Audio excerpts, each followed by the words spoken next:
Olá, internautas da Rádio Módulo FM, eu me encontro aqui na Secretaria de Saúde e vou me dirigir agora aqui à sala da Secretária de Saúde aqui de Patrocínio, a Luciana Rocha, que vai nos atualizar sobre os números de casos de dengue aqui na cidade de Patrocínio. Vem comigo com a reportagem da Rádio Módulo FM. Secretária, quais os números você pode passar, atualizar a população de Patrocínio com relação à dengue aqui no município? Boa tarde, Jane. Boa tarde a todos os ouvintes da Módulo. Vamos lá para a atualização. A gente está com 368 casos entre suspeitos e confirmados. Já temos, sim, casos confirmados em Patrocínio da dengue tipo 2. Tá? Mas, graças a Deus, nesse momento, ainda a gente está muito aquém do que foi o ano passado. Nós estamos com 57% só do que foi de número nesse mesmo período do ano passado. Tá? Mas estamos subindo, que era esperado em si começar essa subida de casos. Mas estamos também fazendo as ações para isso. Secretária, na sua opinião, o que se deve a essa subida dos casos de dengue no município? Na verdade, na região toda. Região toda, a gente continua com um período chuvoso, continuamos ainda muitas pessoas, muitas regiões sem cuidar das casas. Então, mesmo a gente falando, a gente tem achado muito foco ainda em regiões de caixa d'água, tá? Em piscinas que não estão sendo tratadas, então a gente achou muitos focos em piscinas. Tem as regiões dos lotes abandonados, então a gente ainda não conseguiu esse controle. Tem outros números? E o que acontece? A gente fez um top 10 das principais regiões, tanto de casos confirmados, quanto de áreas que a gente conseguiu achar mais focos. Então, a gente tem bairros do Nova América, a gente tem Olímpio Nunes, a gente tem Manuel Nunes, tá? Só que a gente tem 3 bairros que a gente tem considerado nesse momento que são bairros mais críticos, que são por eles que a gente vai começar a questão dos drones para vistoria e análise da região, que é o Santa Terezinha, Matinha e São Benedito. Esses são os 3 bairros que repetem nas 2 listas, tanto de quantidade de focos achados, quanto de casos, tanto notificados quanto suspeitos. Os drones começam a trabalhar quando? Amanhã, a regional vai passar a última reunião com as datas, e a gente imagina que no mais tardar dia 15, eles já vão estar vindo para poder fazer essa primeira análise.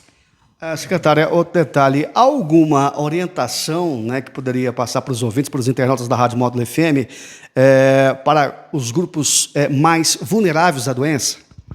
Inicialmente, é o cuidado preventivo. A gente cuidar da nossa casa, cuidar de toda a nossa família como um todo.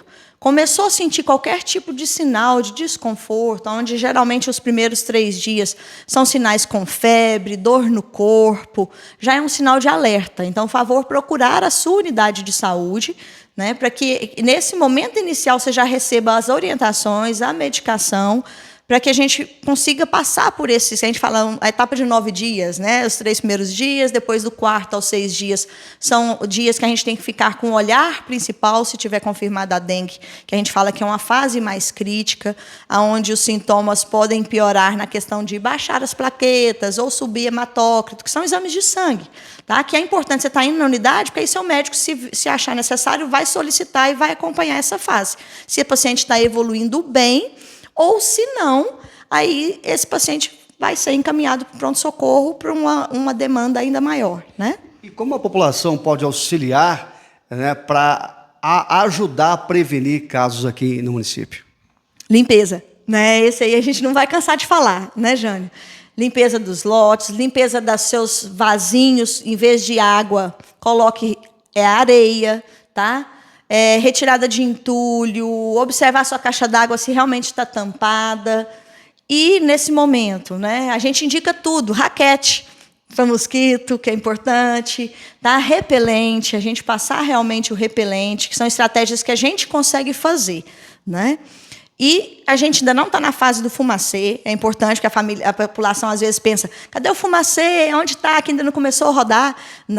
Então o Estado ele libera por fases, a gente ainda não está numa fase que provavelmente o Estado liberaria passar o fumacê, porque é naquela fase de um aumento maior de casos, quer dizer, então tem um número maior de mosquitos circulando, aí é a fase sim de tentar, de começar a passar esse fumacê. Mas eu já solicitei para o Gilberto, que é o nosso coordenador da vigilância epidemiológica, para já mandar hoje um ofício para o Estado. A gente já adiantando isso, né? Porque o Estado tem que liberar esse fumacê. Então, a gente já vai estar fazendo isso, mesmo a gente adiantando, sabendo que não é uma fase, porque a gente sabe que pode chegar nela rapidamente, então a gente já tem essa solicitação, né? O Estado autorizando, ele vai nos encaminhar.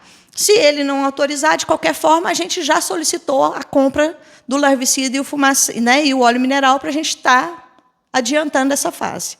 Muito bem, secretário. Algo mais a acrescentar nessa sua participação conosco, através da Rádio Módulo FM, com esse tema que é a dengue? Só agradecer mesmo quem já cuidou, né, da sua casa, da sua familiar, e a gente levar essa consciência. Nos ajude, gente, né? Eu já tive dengue em 2023, né, no período de carnaval, então a gente vem aí, que é o período chuvoso, né? A gente fica com uma saúde muito debilitada mesmo, então vamos prevenir, né? Só quem teve realmente sabe o quanto é ruim e quanto a gente fica fraco, né? Então vamos nos cuidar, tá? Grande abraço. Muito bem, conversei com a secretária aqui de Saúde, a Luciana Rocha, Módulo Informação com Credibilidade.